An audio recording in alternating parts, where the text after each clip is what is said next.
रात का नशा भी आँख से गया नहीं, रात का नशा भी आँख से गया नहीं, तेरा नशीला बदन बाहों ने छोड़ा नहीं, आँखें तो खोली मगर सपना वो तोड़ा नहीं। हाँ वही वही सांसों पे रखा हुआ तेरे होठों का सपना अभी है वही।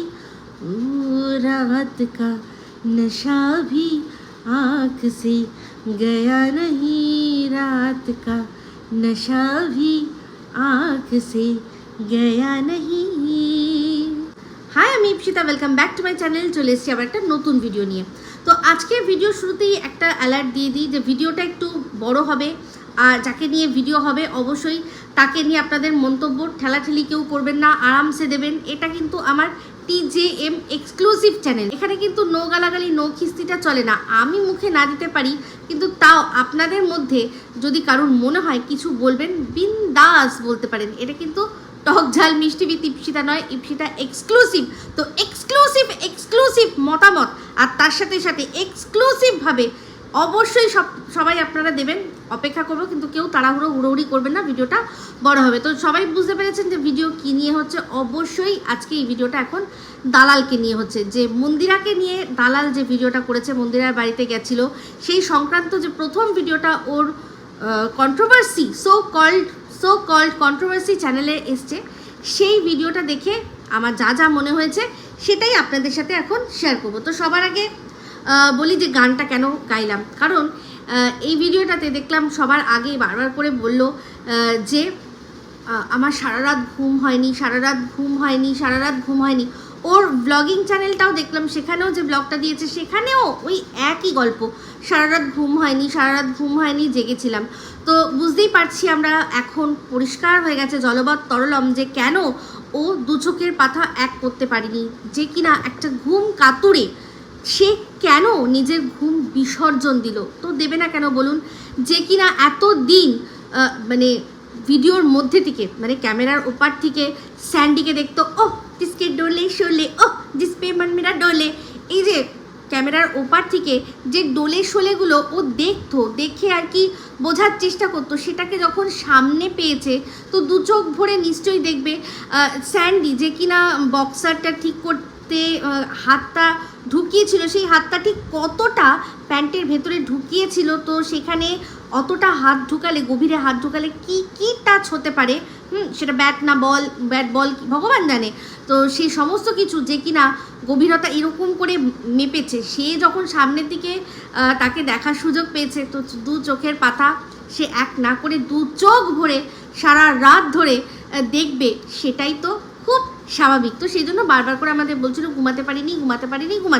তো এই ভিডিওতে সবার আগে মন্দিরাকে নিয়ে কথা বলার আগে ওর যে ব্লগ ভিডিওটা দেখলাম সেটা নিয়ে একটুখানি কথা বলি। কারণ সত্যি কথা বলতে এই বাপের জন্মে প্রথম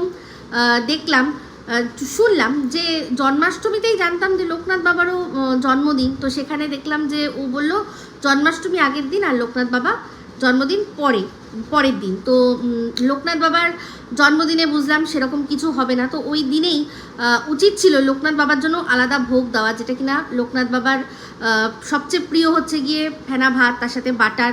তো বাটার বলতে গিয়ে মনে পড়ে গেল যে যাকে প্রথম, মানে আজকে প্রথম যে জন্মদিন পালন করছে ওর যে আর কি গপু, যাকে ও যে নামে ডাকে ননি, তো সেই ননির যে বার্থডে সেলিব্রেট করলো, সেক্ষেত্রে মেন যেটা আর কি সব কিছু না দিয়েও যেটা দিলে পুজো সম্পন্ন হয়, সেই মেন জিনিসটাই ও ভুলে গেছে। সেটা কি না বাটার। ননি, গপু, গোপাল তার কিন্তু প্রধান প্রিয় খাদ্যই হচ্ছে ননি বা মাখন। তো সেই জন্যই তো মাখন চোর বলে ডাকা হয়, তাই না?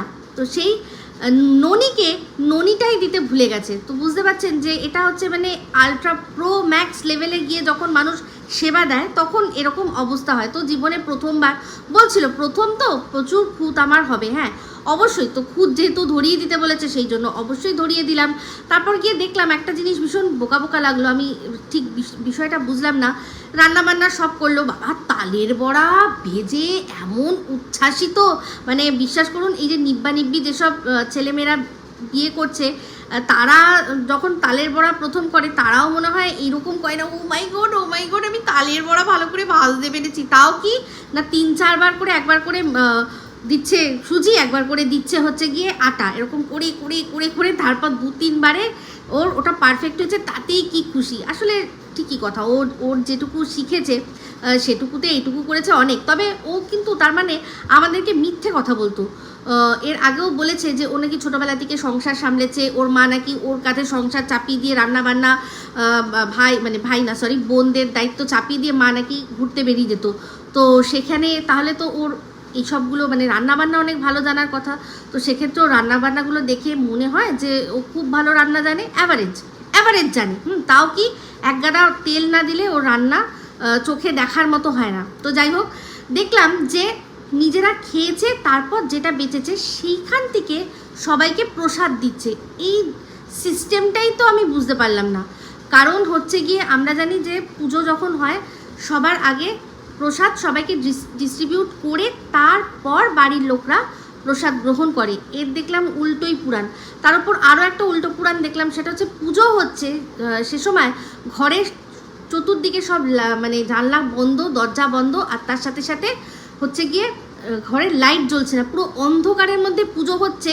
মানে ওটা যে পুজো নাকি ওই যে যেরকম থাকে না আন্ধেরা কায়াম রাহে শয়তানের যে উপাসনা, সেইটা মনে হচ্ছিল। তো বুঝলাম তার কারণটা, যে যেহেতু ওই ঠাকুরের সিংহাসনের মধ্যে টুনি লাইট লাগানো হয়েছে, তো সেই টুনি লাইটগুলো যাতে ক্যামেরায় খুব ভালো করে বোঝা যায় সেই জন্যই ঠাকুরকে অন্ধকারের মধ্যে পুজো দিল। ঘরের যে জানলা দরজা সেগুলো তো খুলে রেখে তারপর আমি জানি পুজো দিতে হয়। ভগবান তো এসে আমাদের যে প্রসাদটা দেওয়া হয়েছে সেটা আর কি গ্রহণ করে। তো সেখানে যদি ভগবানের জন্য মানে ভগবানকে ভোগ দিচ্ছে, এদিকে চারিদিকে দরজা জানলা বন্ধ, সেটা কি উচিত? যখন লক্ষ্মী পুজো হয় তখনও ঘরের পুরো চৌকাঠ পুরো খুলে দিয়ে চারদিক খুলে রেখে তারপর পুজোতে বসা হয়। তো এইগুলো কিছু কিছু জিনিস যেগুলো অ্যাকচুয়ালি ছোটোবেলা থেকে শেখানোর দরকার, সেগুলো ওকে শেখানোর মতো কেউ ছিল না হয়তো, তাই জন্যই জানে না। বা চলে আসি এই ভিডিওটা, যেটা আর কি মন্দিরাকে নিয়ে ও করেছে, তার মধ্যে বেশ কিছু কথা বলেছে, সেই নিয়ে এবার চলে আসি। তো ভিডিওর প্রথমেই যা দেখলাম যে একটা মিথ্যে দিয়ে শুরু করলো। তো সেটা কি মানে এখন মিথ্যা কথা বললো না তখন মিথ্যা কথা বললো, সেটা আপনারা বিচার করবেন। তো বলছিল যে গত 1 বছর ধরে তোমরা দেখেছো আমার খুব সময় খারাপ যাচ্ছিল, আমি মানে ভীষণই সময় খারাপ যাচ্ছিল, তার মধ্যে হঠাৎ করেই আমার এই কদিন হয়েছে আমার ভালো সময় শুরু হয়েছে। তো সেটা কি ডুব থেকেও 3 কেকা সাহারার মতো। তো সেটার বিষয় বলতে গিয়ে ও বলল কি না এই মন্দিরাদের সাথে যোগাযোগ। তো একটা কথা চিন্তা করে দেখুন, আজ থেকে বেশ কিছুদিন আগে ও এক জ্যোতিষীর কাছে হাত দেখিয়েছিল আর বলেছিল ওই জ্যোতিষী নাকি বলেছে ওর শনির 7.5 চলছে। তো শনির 7.5 মানেই হচ্ছে সেটা 7.5 বছর ধরে দুর্ভোগ চলে, কখনো কম কখনো বেশি, মানে কোনো রকমভাবেই সেই সময় কোনো ভালো সময় আসে না। তো বলেছিল কি যে শনি 7.5 চলছে, আর সেই জন্য আমাকে যে আর কি হাত দেখেছেন তিনি বলেছেন যে তোমার বাড়িতে কি পশু আছে, কুকুর আছে তোমার বাড়িতে বাসে? তখন ও বলছে আমার বাড়িতে তো আছে। তো এই যে শনি 7.5 যেটা কিনা ওর 1 বছরেই কেটে গেল, তো এই শনি 7.5 দেখিয়েই কিন্তু ও বলেছিল যে ওর শনি 7.5 চলছে, আর ওকে জ্যোতিষী বলেছে যে এই সময় কুকুরের দ্বারা তুমি আক্রান্ত হয়ে তোমার মৃত্যু পর্যন্ত ঘটতে পারে। সেই জন্য আজকে ও কী করেছিল, ওর যে পোষ্যটা তাকে বিদায় করার ব্যবস্থা করেছিল। তাহলে 1 বছরের মধ্যে কখনো শনি 7.5 কেটে যেতে পারে? তাহলে কোনটাও সত্যি বলেছিল, তখন সত্যি বলেছিল না এখন সত্যি বলছে? যদি তখন সত্যি বলে থাকে যে শনি 7.5, সেটা কিন্তু এত তাড়াতাড়ি কেটে যেতে পারে না। তো এটা সম্পূর্ণ একটা মিথ্যে কথা আমার মনে হয়, যেটা দিয়ে ও ওই পোষ্যটাকে শুধুমাত্র তাড়াবার ব্যবস্থা করেছিল। ওই একটাই কথা হয়তো বলেছিল কোনো রকমভাবে, সেটাকে ও বা আদৌ তিনি বলেছেন কিনা কে জানে, কারণ তিনি যখন পরবর্তীকালে তার শুনেছি তাকে অনেকে ফোন করেছে, তখন কিন্তু উনি সরাসরি এটা অস্বীকার করেছেন যে না আমি কখনো বলিনি যে কোনো ক্রমেই যে তুমি বাড়িতে পোষ্য রাখতে পারবে না, কুকুর রাখতে পারবে না। তো পরিষ্কার বুঝতে পারছেন যে সে সময় কিন্তু মিথ্যে কথা বলেছিল শনির সাড়ে সাথী। আর কুকুর থেকে প্রাণহানির ঘটনা, এটা সম্পূর্ণ একটা মিথ্যে ভাওতা, শুধুমাত্র পোষ্যটাকে তাড়াবার জন্য, সে যেটা কিনা অনেকের প্রতিবাদে ও করতে পারিনি, তার মধ্যে অবশ্যই আমিও রয়েছি। তো যাই হোক, এরপর ও বলল যে মন্দিরার বাড়ির যে ব্লগটা সেটা ও একবারে একটা ব্লগের মধ্যেই দেবে। ও কিন্তু সত্যি নয়। অ্যাকচুয়ালি ভেতর থেকে কন্ট্রোভার্সি ক্রিয়েটারের আত্মাটাকে, যেটা কিনা কোনোভাবে মলিন হয়ে গেছে, সেটাকে সম্মান জানিয়ে জাগানোর জন্য আর কি কথাটা বললো যে ওই আমি কিন্তু মন্দিরা ভালো, সতীর মতো নই যে বাড়ি থেকে বেরোচ্ছি একটা ব্লগ, সেখান থেকে এয়ারপোর্ট যাচ্ছি একটা ব্লগ, তারপর সেখান থেকে আবার ওয়েট করছি আরেকটা ব্লগ, তারপর পৌঁছাচ্ছি আরেকটা ব্লগ। অতগুলো আমি খেলবো না। আমি একটা ভিডিওর মধ্যে বাড়ি থেকে ওদের বাড়ি গেছি, খাওয়া দাওয়া করেছি, কি হয়েছে সমস্তটা আমি একেবারে সাল্টে দেবো। তো চিন্তা করে দেখুন, কোথায় গড়নগর থেকে রানাঘাট, কোথায় গড়নগর থেকে রানাঘাট, জোর 2টো ট্রেন চেঞ্জ করে ওকে যেতে হবে, এর চেয়ে বেশি নয়, ঠিক আছে? তো 2টো ট্রেন চেঞ্জ করে একজনের বাড়িতে যাওয়া আর একটা ভিন রাজ্যে যাওয়া, তাও আবার কোথার থেকে না, মন্দিরার বাড়ি নিজের রানাঘাট, সেখান থেকে কলকাতা আসাটাই তো একটা বড় ব্লগ। সেই জার্নিটা মানুষ, কারণ ডাইরেক্ট টানা আসতে পারে না, কোথাও না কোথাও দাঁড়ায়, সেখানে কি খাচ্ছি কি করছি সেটা তো একটা ব্লগ হয়। তারপর এয়ারপোর্টে পৌঁছে কেউ নিশ্চয়ই মানে একেবারে প্লেন ছাড়ছে আর সঙ্গে সঙ্গে মানে এই দাঁড়ান আমি আসছি, এরকম তো হয় না। 2 ঘন্টা আগে রিপোর্টিং টাইম থাকে, 2 ঘন্টা আগে পৌঁছাতে হয়। তো 2 ঘন্টায় এসে কতক্ষণ লাগে ওই বোর্ডিং পাস নিতে। তো বাদবাকি সময়টা মানুষ কি করবে? এয়ারপোর্টে যখন থাকবে সেটাতে তো সেখানে মানুষ ব্লগ করবে। আজকাল এয়ারপোর্ট ব্লগ তো এত হিট, এত হ্যাপেনিং। তো সেক্ষেত্রে তার সাথে মানে মন্দিরার গুজরাট যাওয়ার সাথে ওর এখান থেকে মানে রানাঘাট যাওয়া, ওর বাড়ি থেকে রানাঘাট যাওয়াটা তুলনা করে দিল। মানে সাধারণ বুদ্ধিতে যদি কেউ কিলোমিটার হিসাব করে তাহলেও তো হিসাবটা বেরিয়ে যাবে, কোথায় গড়নগর থেকে রানাঘাট আর কোথায় রানাঘাট থেকে গুজরাট। তো যাই হোক, ওই সব সমস্ত কিছু জাস্ট একটা বললো যাতে কন্ট্রোভার্সি ক্রিয়েটার ওকে মনে হয়। তো যাই হোক, এরপর বলল যে ও মন্দিরার বাড়িতে পৌঁছেছে আর মন্দিরার বাড়িতে গিয়েও মন্দিরা বলে ডেকেছে। আর সেটা শুনেই মন্দিরার পিলে চমকে উঠেছে। কি বললি? হ্যাঁ, আসলে মন্দিরার তো পিলে চমকানোরই কথা। মন্দিরা হয়তো ওকে অতটাও ভালো করে এখনও চিনে উঠতে পারেনি, কি তাই না? কারণ আমরা কিন্তু দেখেছি এই ঘোড়া স্বার্থে বা প্রয়োজনে কিরকম গাধাকেও বাপ বানিয়ে নেয়। তো সেই জন্য আমরা কিন্তু একটুও চমকাইনি, কি তাই না? তো আমাদের কাছে ও ম্যান্ডিকে মন্দিরা দেখেছে তো কোনসা তোপ মেরেছে, তাই না? তো যাই হোক, এবার বলল যে মন্দিরা সতী, তো সেখান থেকে ও মহাসতী বানিয়ে দেবে, মহাসতীতে উত্তীর্ণ করে দেবে, যেটা আর কি মন্দিরা বলেছে। হ্যাঁ, অবশ্যই সতী থেকে মহাসতী হবে, সেখানে সতীপীঠ হবে আর আমরা সব তাকিয়ে তাকিয়ে দেখবো। একেবারে ঠিক কথা, ঠিক বলেছিস। সেই সতীপীঠে দূর দূরান্ত থেকে মানুষ আসবে পুজো দিতে।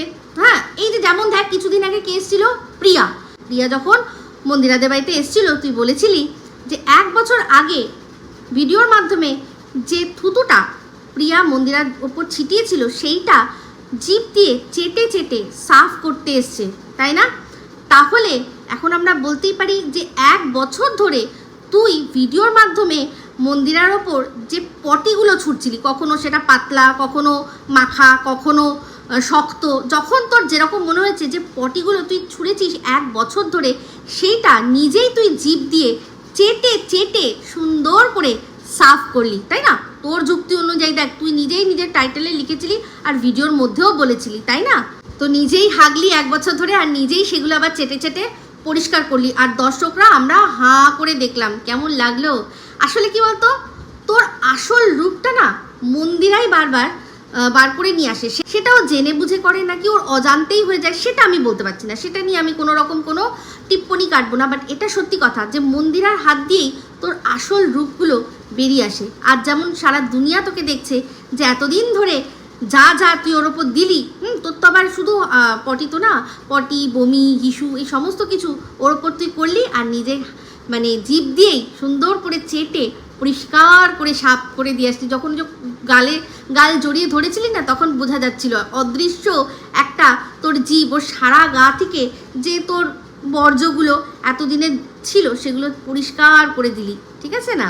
তো যাই হোক, তুই হচ্ছিস নুন খাওয়া নেড়ি কুত্তি, তো খুব ভালো করে কিন্তু গুণ গাইবি, খুব ভালো করে, হ্যাঁ, ভুল যেন না হয়। কুত্তি সমাজের কিন্তু তুই মানে মান সম্মান ডুবাবি না, তাদের একটা প্রেস্টিজ আছে, তো যাই হোক, যখন তুই নিচে বসে খাচ্ছিলি না, প্রথম যে দৃশ্যটা মন্দিরার ক্যামেরায় ধরা পড়েছে, যেখানে তোকে দেখা যাচ্ছে নিচে বসে খাচ্ছিস আর এরকম করে তাকিয়ে আছিস, বিশ্বাস কর ওই যে আমাদের অনুষ্ঠান বাড়িতে অনুষ্ঠান হয়ে যাওয়ার পর এঁঠো কাটা যেগুলো বাঁচে, সেগুলো আমরা যেরকম বাইরে খেতে দিই না, যে কুকুরগুলো খায়, পুরো তোকে ওরকম লাগছিল, পুরো পুরো একদম ওপর অ্যাঙ্গেল থেকে তোকে নেওয়া হয়েছে না, পুরো এরকম। তুই যখন এরকম তাকাচ্ছিলি খেতে দিতে দিতে অনেক সময় কুকুরগুলো আমাদের দিকে আবার তাকায়ও, দেখেও, মানে ওদের মধ্যে তো একটা কি বলবো, একটা কৃতজ্ঞতা বোধ থাকে, তোরা তাকিয়ে দেখেও আমাদের দিকে যে বাহ, তো এত সুন্দর খেতে দিলে আমাদেরকে। তো বাই দ্য ওয়ে, যখন তুই খেতে বসেছিলি এরকম কি করছিলি রে, মানে অ্যাজ ইফ কি সোমনাথ কিছুই জানে না, you know what I mean. আমি জানি তুই খুব ভালো করে বুঝতে পারছিস আমি কি মিন করছি। তো যাই হোক, মন্দিরার ভিডিওর প্রথম 20 মিনিট তার তুই ভূয়েসী প্রশংসা করলি। তো তোর এই ভূয়েসী প্রশংসা দেখে আমি একটাই কথা বলবো, তেরা সাবুন স্লো হে ক্যা? কারণ মন্দিরা এর আগেও অনেক ভিডিও করেছে যেগুলো কিনা ও যথেষ্ট সুচ বুঝ দিয়েই করেছে। অ্যাকচুয়ালি কী বলতো, তখন তোর মাথা এতটা গরম ছিল, তুই না ভালো করে কথাগুলো মন্দিরা শুনিসনি। যদি শুনতিস তাহলে কিন্তু তখনই বুঝে যেতিস যে মন্দিরা দারুণ সুচ বুঝ দিয়ে এই ক্লাস দারুণ ভিডিও করে। এর আগেও মন্দিরা একটা ভিডিও করেছিল এরকম সুচ বুঝ দিয়ে, আমরা না সবাই মন্ত্রমুগ্ধের মতো তাকিয়ে শুনেছিলাম। ওর সোনা দিদি ভাইকে যেটাতে এক্সপোজ করেছিল, ডিমের পোজ করেছিল, দারুণ করেছিল। কি মানে একটা কথা দারুণ, মানে মনে হচ্ছিল যে কয়েন ছুরি এরকমভাবে, এত সুন্দর ভিডিও করেছিল। তো সেই ভিডিওটা দেখে সবচেয়ে কার ওপর ওটার এফেক্ট পড়েছিল বলতো? সে আর কেউ না, তোর চম্পা দাদা। সেই ভিডিওটা মন্দিরা দেখে এত জোরসে এসছিল যে একটা ভিডিও নামিয়ে ফেলেছিল তো মন্দিরার সোনা দিব্যাইকে নিয়ে, কাঁচা খিস্তি দিয়ে, কাঁচা, সেটা আবার মন্দিরা কমিউনিটিতে ঝুলিয়েও দিয়েছিল, বুঝতে পেরেছিস না? তো যাই হোক, সেই তো চম্পা দাদা, ওকে নিয়ে পরে আসছি। তো ওকে এত ইম্পর্টেন্স দেওয়ার কোনো দরকার নেই, এখানে শুনছি দেখছি আমার তো মানে blog channel, community, comment box কিচ্ছু ছাড়ছে না ভাই রে ভাই, মানে কন্টেন্টের এত ভুকা, মানে আমি কি করছি কোথায় করছি সমস্ত করে আর কি চেটে পুটে খাচ্ছে। আর করবে না, কি করবে বেচারা, কি করবে, কাজ কি আছে? ওকে সারাক্ষণ সকাল থেকে রাত অবধি দাঁড় করিয়ে রাখে, হ্যাঁ দাঁড় করিয়ে রাখে, যে আর কি রাখে তার নিশ্চয়ই রাখার কোনো স্বার্থ আছে, আর ও 10,000-এর জন্য ওখানে দাঁড়িয়ে থাকে। জানে তো 10,000টা আসল নয়, আসল ইনকাম দেবা জানতি, হাতে ভিকমাঙ্গার ঘড়িও আছে। যাই হোক, বাদ দিন, ওটা নিয়ে পরে আসছে, ঠিক আছে? তো আই লাইক ইট, আমাকে নিয়ে এত রিসার্চ করা, আই লাইক ইট, ঠিক আছে? তো ওর ব্যবস্থা, ওকে নিয়ে আলাদা ভিডিও করে যা করার বলে দেবো, ঠিক আছে? তো চলুন এবার। তো যাই হোক, এরপর বললো যে জানো তো, পজিটিভ মানুষদের সাথে থাকতে থাকতে না তুমিও পজিটিভ হয়ে যেতে বাধ্য। কে পজিটিভ? ও আচ্ছা, দাদা বৌদি, সোনা দাদা সোনা বৌদি, তাই তো? হ্যাঁ, সেই জন্যই তো এই দাদা বৌদির বাড়িতে ম্যান্ডি আর সোমনাথ গেছিল। কখন? ডিটক্স হতে, যখন কিনা ওদের সারা জীবনে নেগেটিভিটি পুরো অন্ধকারের মতো ছেয়ে গেছিল। তুই একটার পর একটা ভিডিও, যে সময় ওদের সবচেয়ে সহানুভূতির প্রয়োজন ছিল, সে সময় তুই একটার পর একটা এমন ভিডিও করেছিস যাতে ওদের জীবনটা আরও বেশি নেগেটিভিটির গহ্বরে চলে যায়। তখন তো ওরা গেছিল, এই দাদা বৌদির বাড়িতেই গেছিলো পজিটিভিটি নিয়ে আসতে, আর হচ্ছিল আস্তে আস্তে। কিন্তু সেই সময় মনে করে দেখ, তুই এমন একটা ভিডিও করলি যার জন্য কিনা মন্দিরাকে সবচেয়ে একটা যে নেগেটিভ ভিডিও কেঁদে কেঁদে করতে হলো। তো তখন চিন্তা করে দেখ, তখনও কিন্তু মন্দিরা একটা দারুণ সুচবুজওয়ালা ভিডিও করেছিল, হাততালি দেওয়ার মতো। হ্যাঁ, একটু কাঁদছিল, দেখে কষ্ট লাগছিল, কিন্তু ভিডিওটা কিন্তু দারুণ। সেখানে কিন্তু মানে মন্দিরা দেখলো যে সুচবুজ দিয়ে কাজ করতে হবে, কারণ ওকে নিয়ে যে এত নোংরা কথা বলছে, এত নেগেটিভিটি ছড়াচ্ছে, তার সাথে ডিল করার জন্য ওকে আরও নেগেটিভ, আরও নোংরা কথা বলতে হবে। সেই জন্য ও কী করেছিল, ও মানে যত পুরুষ, ওর চারপাশে যত পুরুষ সবাইকে বলেছিল পটিয়ে নেবো। এমনকি তার লিস্টে ও আকাশের নাম রেখেছিল, ওর দাদার ছেলে যাকে কিনা ও হতে দেখেছে, ও তার সম্পর্কেও বলেছিল যে ওই তোর যেরকম তুই বলিস ইন্টু কুলুকুলু, মানে দরকার পড়লে তার সাথেও ইন্টু কুলুকুলু করবে। এইরকম এত বড় একটা কথা ও মুখ থেকে বার করেছিল, কারণ ও জানে যে তুই যা নোংরামি করছিস তার চেয়েও এক ধাপ নেমে ওকে নোংরা কথা বলতে হবে, তবে যদি তুই থামিস। বাট তখন তুই কি থেমেছিলি না? ওর সুঝবুঝটা তখন তোকে নাড়া দিয়েছিল, কিরকম খিল্লি করেছিলি মনে আছে? তখন কিন্তু তোর উচিত ছিল মন্দিরার এই সুঝবুঝকে সম্মান জানিয়ে 21 তোপো কি সালামি দেওয়ার, বাট তুই দিসনি। কিরকম খিল্লি করেছিলি মনে আছে তো নিশ্চয়ই, কি বলেছিলি? তো যাই হোক, তুই বললি যে মন্দিরা যাদের নিয়ে কথা বললো তাদের নিয়ে তোর কোনো বক্তব্য নেই। তোর বক্তব্য থাকলেও তারা শুনবে কেন? কেন শুনবে? মন্দিরার সাথে তাদের ব্যাপার, ঠিক আছে? তো সেখানে তোর যেহেতু কোনো বক্তব্য নেই, খুব ভালো কথা। কিন্তু মন্দিরা খুব সুঝবুঝ দিয়ে বলেছে, তাই জন্য মন্দিরার পরিস্থিতি সেই সব মানুষদের বোঝা উচিত। ও রিয়েলি পরিস্থিতি এইখানে না, সত্যি মন্দিরার যে নিজের মুখের ডায়লগ, আমার মানে ইচ্ছা করছে সেটাকে কেটে তুলে নিয়ে এসে বসিয়ে দিই যে পরিস্থিতির তাহলে তখন মন্দিরারও পরিস্থিতি অন্য কারোর বোঝা উচিত ছিল। আর যদি মন্দিরা যাদের কথা বলছে তারা যদি মন্দিরার পরিস্থিতি বোঝে, তাহলে মন্দিরারও একটা সময় অন্য কারোর পরিস্থিতি বোঝা উচিত ছিল। তাই এই পরিস্থিতি নিয়ে আর বেশি কপচাস না, এটা অনেক বড় একটা বিষয় হয়ে গেছে, ঠিক আছে? তো যাক, অনেক বড় বড় ডায়লগ যে হ্যাঁ আমি বুঝতে পেরেছি, কিচ্ছু নেই এইসব কেস খামারিতে, কিচ্ছু নেই, এগুলোতে কোনো লাভ হবে না, আমাদেরকে উকিলের কাছে যেতে হয়েছে, উকিল তো আর আমার কাছে আসেনি, উকিলের কাছে আমাকে যেতে হয়েছে, হেন তেন। মানে ভাবুন বন্ধুরা, যে কিনা এই মন্দিরার সাথে লড়বে বলে কিছুদিন আগে ওই ময়ূরপুচ্ছধারী ল কলেজে গেল, সেখানে অ্যাডমিশন নেবে, সেখানে পড়াশোনা করবে, করে সেখান থেকে ও লড়াই করবে, কারণ ও লড়াই চায়, লড়াই করে বাঁচতে চায়। পড়াশোনা করবে, সেখানে সবাই ওখানে গিয়ে পুষ্পবৃষ্টি করছে, ওরে বাপরে আমাদের শেরনি পড়াশোনা করে নিজের যোগ্যতায় উকিল হয়ে তারপর গিয়ে মন্দিরার সামনে দাঁড়াবে। শুধু মন্দিরা না, আমিও আছি লিস্টে, আমার সামনে এসে দাঁড়াবে, এসে ও নিজের লড়াইটা নিজে লড়বে। সে আজ বলছে যে উকিলের কাছে যেতে হচ্ছে, পয়সা খরচা করতে হচ্ছে। মানে বুঝতে পারলেন তো? ওই যে যাকে আপনারা শেরনি বলে জানতেন, সে কিন্তু অ্যাকচুয়ালি বেসিক্যালি আমি যেটা বলি ছেড়নি, মানে শুধু ছিঁড়তে জানে আর কিচ্ছু জানে না, আটিটাও নিজের ঠিক মতো বাঁধতে পারে না। বুঝতে পেরেছেন? ও হচ্ছে ছেড়নি, নট শেরনি। যে কিনা লড়াই শুরু হওয়ার আগেই ময়দান ছেড়ে পালায়, সে কখনো শেরনি হতে পারে? হাসবো কত এগুলো শুনে। তো যাই হোক, তারপর বলল যে কন্ট্রোভার্সি তো হবেই, কচিপাটা ঝোলও খাবো, আবার কন্ট্রোভার্সিও হবে। হ্যাঁ নিশ্চয়ই, আমরাও দেখতে চাই যে ব্লগারদের পয়সায় কচি পাঠা খাসি এইসব খেয়ে ব্লগার তাহলে ম্যাঁ করে কীরকম কন্ট্রোভার্সিটা হয়, আমরা অবশ্যই তার নিদর্শন দেখতে চাই। কচি পাঠার ঝোল খেয়ে আবার সেই ব্লগারদের নামেই বলতে বসবে, দাঁতের ফাঁকে এরকম করে মাংস লেগে থাকবে, সেগুলো খুঁচাতে তাদের নিয়েই আবার কন্ট্রোভার্সি করবে, তাদেরই আসল সত্য রূপ দর্শকদের সামনে তুলে ধরবে, আর দর্শকরা সে দেখে নিজেদের চোখ ধন্য করবে। এগুলো আমরা সব দেখতে পাবো এরপর থেকে।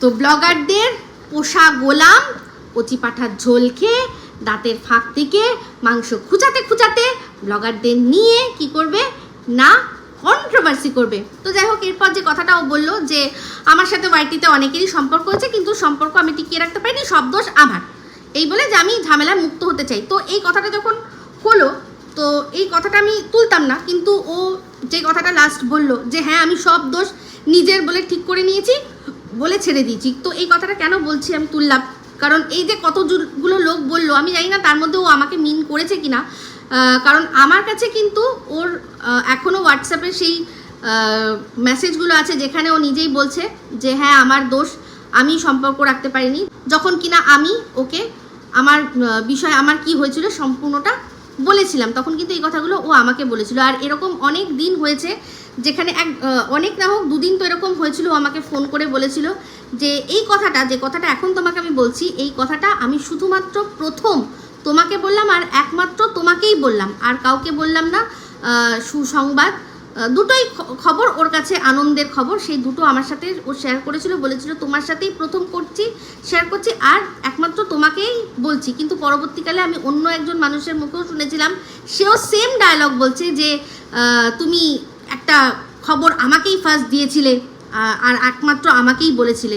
তো আমাকে যে কথাটা ও বলতে বারণ করেছিল সেটা আমি ততদিন বলিনি যতদিন না ও ভিডিওতে বলেছে, আর বা ভিডিও জিনিসটা পাবলিক হয়েছে, অন্য কোথাও থেকে পাবলিক হয়ে গেছে, তখন আর তো সেখানে কিছু বলার নেই, কিন্তু তাও আমি বলিনি, তাও সেটা নিয়ে আমি বলিনি, বলেছি তখনই যেটা একেবারে ওর মুখ থেকে যখন পাবলিক হয়েছে তখন সেটাই। তো এখানে বক্তব্য একটাই, যে সম্পর্ক যদি আমার সাথে হয় তো সত্যি এটাতে সম্পূর্ণ ওরই দোষ, কারণ যেটা আর কি, কারণ ওর সাথে সম্পর্ক ইতি টানার যে কারণটা সেটার মধ্যে আমার কোনোই দোষ নেই, আপনারা সবাই শুনেছেন। তবে হ্যাঁ, ভগবানের কাছে আমি চিরকৃতজ্ঞ থাকব যে সে সময় আমাকে ভগবান ওমিক্রন আক্রান্ত করেছিল, যে জন্য আমি মোবাইল দেখতে পাচ্ছিলাম না, ফোন এরকম ভালো করে লক্ষ্যই করতে পারছিলাম না।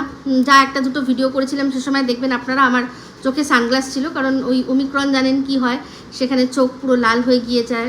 তো সে সময় ভগবান জানি না আমার ওপর কৃপা করে আমাকে এই ওমিক্রনটা দিয়েই ছিল, চোখটা আমার ওরকম করেই ছিল যাতে আমার যখন পরবর্তীকালে সেটা কেটে নতুন আমার চোখটা আবার সাদা হয়ে যায়, তখন যাতে আমি সব কিছু স্পষ্ট দেখতে পাই, যেটা কিনা আমার চোখে যে পর্দাটা পড়ে গেছিলো সেটা ওই ওমিক্রনের মাধ্যমেই আর কি ঠিক হয়েছে। আপনাদের সাথে এই প্রথম আমি একটা স্ক্রিনশট শেয়ার করছি, এটা আমার যখন প্রথম হয়েছিল তখন, এরপর এটা ফার্স্ট লেভেল দেখছেন, এর থেকে আরও চরম হয়েছিল, যেগুলো কিনা আপনারা দেখেছেন আর কি, ওমিক্রন লিখলেই পেয়ে যাবেন গুগলে, তো সেটা দেখার কিছু নেই। তো সে সময় এটা হয়েছিল, সেটাই আপনাদের সাথে আজকে শেয়ার করলাম। তো সেই সময় আমার এরকম অবস্থা ছিল, সেই জন্যই আমি ওর কল বা মেসেজ রিসিভ করতে পারিনি, আর সেটা ভগবানেরই ইচ্ছা ছিল, কারণ ভগবানের আমাকে নিয়ে আরও অনেক বেটার প্ল্যান ছিল। তো যাই হোক, এরপর দালাল বলল যে সম্পর্কের মধ্যে মনোমালিন্য হলেই কিন্তু উচিত নয় যে একে অপরকে হাটে বাজারে বিক্রি করা। ও রিয়েলি তাই? সত্যি? তো সেটা তোর আর মন্দিরার সম্পর্কে অ্যাপ্লাই হবে না? মানে এই যে মন্দিরার জীবনে, মন্দিরা সংসারে ফিরে গেল, সেখানে সংসারে ও একটুখানি স্টেডি হতো, ওর জীবনে একটু স্টেডি হতো, তারপর ও যদি মানে সবাই যদি দেখতো যে ও ভিডিও দিচ্ছে, প্রাণোচ্ছল রয়েছে, সব কিছু করছে, অথচ এই সোনা দিদি ভাই যে কিনা ওর সো কল্ড দুঃসময় ওর পাশে ছিল তাকে পাত্তা দিচ্ছে না, তখন যদি এই সোনা দিদি ভাই মুখ খুলতো তাহলে একটা আলাদা বিষয় ছিল। শুধুমাত্র কি না মন্দিরা যোগাযোগ রাখতে পারছে না, এটাই তার অপরাধ ছিল, আর সেই জন্য সেই অপরাধে মন্দিরাকে ও যেভাবে হাটে বাজারে বিক্রি করেছে সেটা আর আমাদের মানে আর বলার অপেক্ষা রাখে না। তো ও সব নিজের ক্ষেত্রে আর কি, ওকে ওর সাথে যার মনোমালিন্য হবে সে ওকে হাটে বাজারে যারা বিক্রি করবে না তারা ঠিক আছে, বাদ বাকি ওর যখনই যার ওপর রাগ হবে ও হাটে বাজারে বিক্রি করবে, উল্টে বিক্রি করবে, যাকে বিক্রি করবে তারই আবার ওর কাছে এসে ক্ষমা চাইতে হবে, এরকম ওর ধারণা। তো ওই জন্যই ওর কোনো সম্পর্ক টেকে না। আর আজকে যার কথা বলছে এই হিড়িম্বার কথা, আমি বলবো টিকিয়ে দেখা সম্পর্ক তাহলেই অনেক। তো যাই হোক, আজকে ভিডিওর মধ্যে ও বলল যে এর আগে 1 বছর আগে যখন আমি মন্দিরার সাথে দেখা করতে যাচ্ছিলাম তখন আমি বাধা পেয়েছি, একবার ওই বনগাঁ স্টেশনে পড়ে গেছিলো, এরকম ওর মোবাইল ভেঙে গেছিলো, হ্যানা তানা। তো এবার কিচ্ছু হয়নি, সব কিছু স্মুথলি হয়েছে। হ্যাঁ, হবেই তো, কারণ এবারের এই যেটা হয়েছে সেটা ভগবানের ইচ্ছা ছিল, কারণ ভগবানও দেখেছে যে তোরা নিজেদের নোংরামি ঢাকার জন্য, নিজেরা একে অপরের সামনে বড় সাজার জন্য, দর্শকের চোখে তোরা সাচ্চা সাজার জন্য একজন মহাদেব আর একজন কখনো লোকনাথ বাবা কখনো গোপু তাকে কোলে নিয়ে বসে যাচ্ছে। তো তোরা একে অপরের ওপর কাদা ছুটছিস ভগবানকে কোলে নিয়ে বসিয়ে, সেই জন্য ভগবানও ঠিক করেছে যে তোরা এরকমই থাকবি, সেই জন্য তোদের একসাথে মিল করিয়ে দিয়েছে যে অ্যাটলিস্ট তাদের গায়ে কাদা ছেটাছেটিটা বন্ধ হোক। যে তাদের মধ্যেও তো একটা চলছিল না যে কে বড়, মহাদেব বড় নাকি এদিকে লোকনাথ বাবা বড় নাকি গোপু বড়। তো এমনিতেও জানো, আমরা সবাই জানি যে লোকনাথ বাবা হচ্ছে মহাদেবেরই অংশ, আর গোপু তিনি বিষ্ণুর অবতার, মানে শ্রীকৃষ্ণ বিষ্ণুর অবতার। তো তাদের দুজনের মধ্যে বড় ছোট আমরা বিচার করতে যাওয়ারও কেউ নই। তো যাই হোক, তারাও মধ্যস্থতা এটাই করলো যে এরা তো কোনোভাবে নোংরামি থামাবে না, আমরাই বরং থামিয়ে দিই, যাতে অন্তত আমাদের আর কি যারা সত্যিকারের জেনুইন ভক্ত তাদের চোখে আমাদের সম্মানটা বজায় থাক, কারণ এরা কোনো রকমভাবেই নিজেদের স্বার্থ ছাড়া আর কোনো কিছুই বোঝে না। তার জন্য ওরা ভগবানকেও মানে মাঝখানে টানতে দ্বিধাবোধ করে না। তো আজকে চিন্তা করে তাহলে দেখুন তো, দুজনই সে সময় ঠাকুর নিয়ে বসে নোংরামি করেছিল, আজ সেই ঠাকুরের কাছে মুখ দেখানোর জায়গা আছে কি জানি। তো যাই হোক, সোমনাথের সম্পর্কে তোর মুখে সুখ্যাতিগুলো শুনতে বেশ ভালোই লাগছিল। সোমনাথ তো ভালো ছেলে, আমরা এতদিন ধরে বলে আসছি। তুই তো ওকে নোংরা সাবিত করার জন্য চিল্লে চিল্লে ওর সম্পর্কে মিথ্যে কথাগুলো বলে দর্শকদের মনে ওর সম্পর্কে নোংরা ধারণা জন্মিয়েছিস, বাধ্য করেছিস। আর যখন তুই নিজেই ওর গায়ে কাদা, ওটা ওর গায়ে কি কাদাই ছুঁড়েছিলি না ওর গায়েও পটি ছুঁড়েছিলি, যাই হোক হোয়াট এভার ছুঁড়েছিলি, সেগুলো আজ তুই নিজের জিভ দিয়ে সাফ করে চেটে দিচ্ছিস। তো অসুবিধা কিছু নেই, পরিষ্কার একটা সোমনাথকে আমরা দেখতে পাচ্ছি, ঠিক আছে? তো বাদ বাকি ও কেমন, আমাদেরও বিচার বুদ্ধি রয়েছে, আমরা আমাদের মতো বিচার করে নেবো, ঠিক আছে? তো মন্দিরা সোমনাথকে নিয়ে তুই ভিডিও করবি না, তুই বললি যে যারা খেটে খেতে পারে তাদের অভাব হয় না, তাই? তাহলে তোর বরের কেন অভাব হলো রে? তোর বর একটু খাটতে পারলো না, তাহলে তো আর তোকে এই শ্বশুরের দয়ার দাক্ষিণ্যে খেতে হতো না, তাই না? তো খেটে খেতে পারে, অথচ যে সময় দরকার পড়লো আসল খেটে খাওয়ার তখন খেতে পারলো না, তখন বাবার শরণাপন্ন হতে হলো বা শরণার্থী হয়ে থাকতে হলো। ইস কি অবস্থা! হ্যাঁ, বাবা ছেলে বাবা তাদের সন্তানদের সবসময় খাওয়াবে, কিন্তু যখন সে একজনের ভাত কাপড়ের দায়িত্ব নিয়েছে তখন কিন্তু আর এই জিনিসটা খাটে না যে আমার বাবা তো আমাকে খাওয়াবে, সেটা বিয়ের আগে অবধি হয়। সেখানে যে একজনের দায়িত্ব নিয়েছে, বুঝেই নিয়েছে যে হ্যাঁ আমি তাকে খেটে খাওয়াতে পারবো, নানান রকম প্রতিকূলতা আসতে পারে, আজকে আমার চাকরি চলে যেতে পারে, তাও যেভাবেই হোক আমি মাটি কেটে হলেও, কোদাল দিয়ে কুপিয়ে হলেও, যেভাবেই হোক আমি ফোড়েগিরি করে হলেও, মাথায় মুঠ বয়ে হলেও আমার বউকে আমি খাওয়াবো। কিন্তু তোর বরের সেটা যোগ্যতা হয়নি, সেই যোগ্যতা হয়নি। তুই আবার অন্যের বরের ছাতু নিয়ে প্রশ্ন করিস, সত্যি অবাক হয়ে যাই। তো যাই হোক, যেই বর তোকে যথাসময় খাওয়াতে পারেনি সেই বর তোকে নিয়ে খুব চিন্তা করে। তুই বললি যে রাস্তায় বেরোলেই বলে যে রাস্তায় তুমি বেরোচ্ছ, তুমি কিছু করলে না, কিন্তু যদি তোমার অ্যাক্সিডেন্ট হয়ে যায়, যদি অন্য কোনো গাড়ি এসে তোমাকে মেরে দিয়ে যায়, তুমি ঠিকই যাচ্ছ, কিন্তু অন্য কোনো গাড়ি যদি তোমাকে মেরে দিয়ে যায়, কোনো অ্যাক্সিডেন্ট যদি হয়ে যায়, তখন তুমি বেরোচ্ছ, তোমার যদি অ্যাক্সিডেন্ট হয়ে যায়, বারবার করে এই কথাটা বলে। কারণ ও জানে, আমার ভিডিও তো দেখে, তো জানে যে 24 ঘন্টার মধ্যে কোনো একটা সময় সরস্বতী জিভে বসে, তো সেই জন্য বারবার করে ট্রাই করতে থাকে কোন সময় সরস্বতী জিভে এসে বসে আর কথাটা লেগে যায়। একদম ভাগ্যবানের বউ মরে, জানিস তো। তো বুঝতে পারি যে কিনা নিজে তুই যখন যা করছিস সেটাতে ভুল না ঠিক সেটা বিচার না করেই তোকে বিনা প্রশ্নে অন্যায় করতে প্রশ্রয় দেয়, তারপর সেই অন্যায়ের জন্য তুই যখন কোনো আইনি জটিলতায় জড়াস তখন সেটা নিয়ে চিন্তা করে, তো সেই বর যে কত ভালোবাসে বুঝতে পারি। সে তার একটাই কাজ, তুই বসে ভুলভাল ভিডিও করবি, ও সমর্থন করবে, আইনি জটিলতা হবে, আবার ও চিন্তা করবে, আবার তুই ভিডিও করবি, আবারও সেটা নিয়ে আইনি জটিলতা হবে, আবারও চিন্তা করবে, আবার তুই ভিডিও করবি, এটা রিপিটেডলি হতে থাকে। তো কত ভালোবাসে সেটা আমরাও খুব ভালো করে বুঝে গেছি। বললাম না তোকে, আমি আগে বলেছিলাম না যে যদি সত্যি তোর বর তোকে ভালোবাসতো, যদি সত্যি তোর বর তোর ভালোটা চিন্তা করতো, তাহলে যে জানছে তুই এত বড় একটা ঝামেলার মধ্যে জড়িয়ে রয়েছিস, একটা না অনেকগুলো, তো সে কিন্তু চেষ্টা করতো আবার কোনো একটা ঝামেলায় যাতে না জড়াস। তুই, তোর ভগবান, তোর বর সবাই জানে আমাদের সম্পর্কে যে নোংরা কথাগুলো বলেছিস সব মিথ্যে, সেই জন্যই জায়গা মতো তুই প্রমাণ দিতে পারিসনি।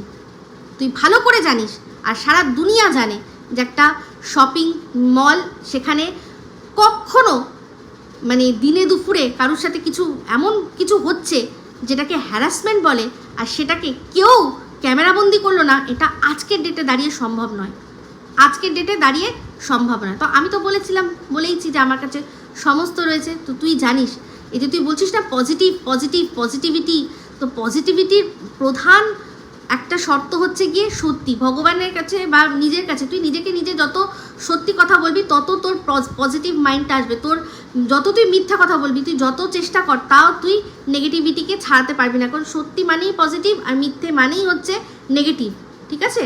তো যাই হোক, তো তোর বর ইচ্ছা করে আরও তোকে এমনভাবে তাতিয়েছে যে যার জন্য তুই মানে নিজের আরও পাওয়ার দেখানোর জন্য কি করলি, যে উল্টে আমাদের ওপর একটা মিথ্যে কেস সাজানোর ব্যবস্থা করলি।